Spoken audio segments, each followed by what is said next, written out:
bismillaahi raxmaani raxiim halkani waa sahan academy hoyga barashada aqoonta iyo xirfadaha wali waxaynu ku gudi jirnaa course aynu ku baranaynay ama aynu ugu magac darnay biology gaar ahaan fasalka form 2 waxaan maraynaa lesson 2 oo markaasi casharka labaad casharkana waxaynu ku baran doonaa waa classification of fungi update fungi-ga iyo casharkan labaad ku baran doonaa waxaan filaa marka casharkii hore aynu soo daawanay in si fiican loo fahmay haddii jiraan su'aal ku saabsan casharkaasina waadna soo weydiin kartaa waxaad nagala soo hadli kartaa WhatsApp sidoo kale Telegram ama waxaad nagala soo hadli kartaa email adigoo fariintaada cinwaan uga dhigayo qaybta aad rabto su'aal laga weydiiso sidoo kale waxaan filaa taladii aan ka jeediyay muuqaalkii hore in la qaatay ama talooyinka aan ka jeediyay muuqaalkii hore in la qaatay taasoo ku saabsanayd in wax badan la raadiyo wax badan markaasi la akhriyo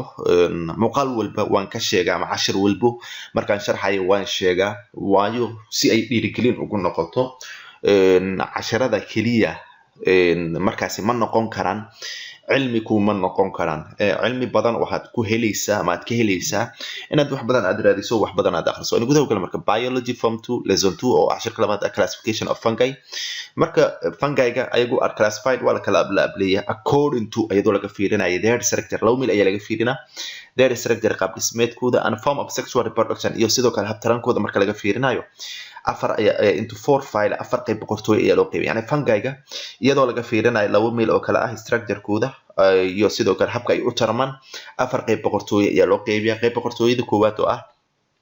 phylum Zygomycota qayb boqortooyada Zygomycota labo phylum Ascomycota qayb boqortooyada Ascomycota saddex waxa way phylum Basidiomycota qayb boqortooyada Basidiomycota sidoo kale qaybta afraad waxa la yiraahdaa phylum Deuteromycota oo markaasi ah qayb boqortooyada Deuteromycota mid ayaan u kala qaadaynaa waxaynu ku hormareynaa phylum Zygomycota qayb boqortooyada la yiraahdo Zygomycota waxa la yiri fungi that belong fungi-ga kaasoo hoostaga phylum Zygomycota qayb boqortooyada la yiraahdo Zygomycota hoostaga ayagoo arkooled waxa la yiraahdaa Zygomycetes ayaa marka la yiraahdaa Zygomycetes yani phylum Zygomycota magac kale loo yaqaan way ama qayb boqortooyada Zygomycota an artificial organism way waa noole ama kuwan yani qayb boqortooyadan ayagu waxa way kuwa meelo qalafsan markaasi ku nool way during sexual reproduction marka lagu guda jiro marka tarankoodii marka lagu guda jiro they form ayagu waxay samaysanayaan thick walled zygote ay samaysanayaan bacrimane yani dhumo leh gidaarkiis marka la fiiriyo dhumo leh kaasoo markaasi noon as loo yaqaan zygospore loo yaqaan an example marka tusaale oo Zygomycetes-ka is waxa way black breed mold nooca moldiga ee rootiga dushiisa laga helo ee black ka dhiga sidoo kale waxa kamid ah rhesus ayaa kamid ah stolompier that groups kaasoo markaasi koraya wuxuu ku koraa on meat hilibka dushiisa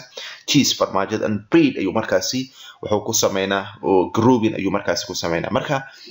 Zygomycota oo qayb boqortooyadan ay markaasi tan ahayd tusaalana mid walbana macnaheedu waxa way tusaalana waan ka sheegnay qayb boqortooyada labaad waxa la yiraahdaa phylum Ascomycota waxa la yiraahdaa markaasi Ascomycetes ilan qayb boqortooyada Ascomycota magac loogu yeeray ayaa waxa loo yaqaanaa Ascomycetes ee loo yaqaanaa Ascomycetes ayagu are called waxa loogu yeeraa sac fungi la yiraahdaa fungi oo markaasi kish leh are distinguished waa la kala soocaa waxaana kala soocaya maxay by the versus helitaanka iyaga laga helay sac like structure qaab dhismeed sida kishka u eg oo called lagu magacaabo ascus la yiraahdaa marka ascus maxaa way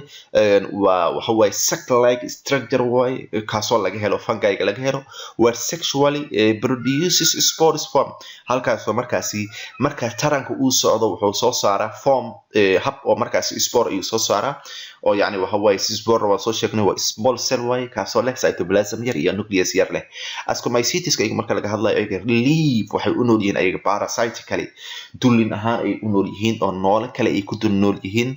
and in various habitats deegaano kala duwan ay markaasi ku noolaan karaan include waxa kamid ah salt water biyaha dhanaanka ah fresh water biyaha saafiga ah and land iyo intuba way ku noolaan karaan waxayna ugu nool yihiin waxa loo yaqaan parasitically the yeasties marka khamiriyaha which are kuwaas oo markaasi unicellular are one of the most important groups of Ascomycetes kooxdan oo Ascomycetes-ka marka la joogo waxa tusaale loo soo qaadanaa waxa loo yaqaano yeasts-ka one unicellular sidaan hore u soo qaadanay waa hal unug la waaye nooca saddexaad ama qayb boqortooyada saddexaad waxaa la yidhahdaa Basidiomycota qayb boqortooyada Basidiomycota ayagu also known as sidoo kale waxaa loo yaqaanaa club fungi loo yaqaana they have ayagu waxay leeyihiin specialized reproductive structure qaab dhismeed taraneed oo gaar ay leeyihiin that resembles a club noun Basidium kuwaasoo leh qayb markaasi ayagu taranka u matasha oo markaasi loo yaqaano Basidium tuwatana fiiri small ama spore producing structure waa qaab dhismeed soo saaray sporeka ama reproductive cell ayaa la yiraahdaa spore sidaan hore u soo qaadanay an example marka tusaale Basidiomycetes-ka waxa tusaale ah mushroom-ka ayaa tusaale ah oo barshan waraawaha aan soo sheegnay isaga inuu yahay yani multicellular uu yahay qayb boqortooyada ugu dambaysa waxa la yiraahdaa Deuteromycota iyo marka la yiraahdaa the phylum Deuteromycota includes waxa kamid ah fungi that cannot be placed in any other phyla kaasoo aan la dhigi karin qayb boqortooyo kale aan lagu dari karin because waxa yiri their sexual reproduction habtarankooda marka laga hadlayo has never been observed ma ahan mid la arki karo ma ahan Deuteromycetes are also referred to as imperfect magac kala loogu yeeraa oo ah imperfect ee loogu yeeraa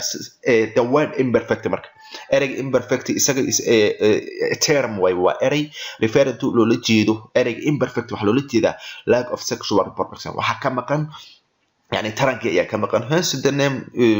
imperfect marka halkaasi ayaa waxa lagu siiyay magaca imperfect ayaa markaasi lagu siiyay maadaama ereyga imperfect waxa way lack of sexual reproduction ayaa markaasi la siiyay an example marka tusaale oo wax loo yaqaan Deuteromycetes waxa way penicillinka ayaa markaasi tusaale ah waxaan filayaa markaan casharkan si fiican loo fahmay markan waxaan aadaynaa exercise oo markaasi ah layli ama weydiimo su'aasha koowaad waxa la yiri fungi-ga are classified waa kala ablaabreeya according to iyadoo laga fiirinayo the structure and form of reproduction yani qaab dhismeedkooda iyo habkay u tarmaan waxa loo qaybiyaa four phyla wada arday maxay kala yihiin su'aasha labaad waxa la yiri what's called waxa lagu magacaabaa the thick walled zygote that zygomycetes form waxa way dhumucda markaasi ama bacrimaanaha gidaarkiisa dhumucda leh kaasoo zygomycetes ay sameeyaan ascomycetes also known as what magaca loo yaqaan ascomycetes maxaa way how ascomycetes live siday u nooliyeen ascomycetes give an example of ascomycetes tusaale ka keen ascomycetes divine Basidium qeex Basidium why Deuteromycetes cannot be placed in any other phyla يعني maxaan loo waa maxay sababta Deuteromycetes ayaga aan loo dhigi karin qayb boqortooyada kale aan markaasi la hoos gelin soo sideedaad wax la yiri what's the meaning of imperfect waa maxay macnaha ereyga imperfect waxaan filayaa markan casharkan si fiican loo fahmay intaan ku soo gabagabeynayna casharkan intaan ku kulmi doonaa casharkan xigana waxaan idinkaga tagaynaa sida nabadiino assalamu alaykum warahmatullahi wabarakatuh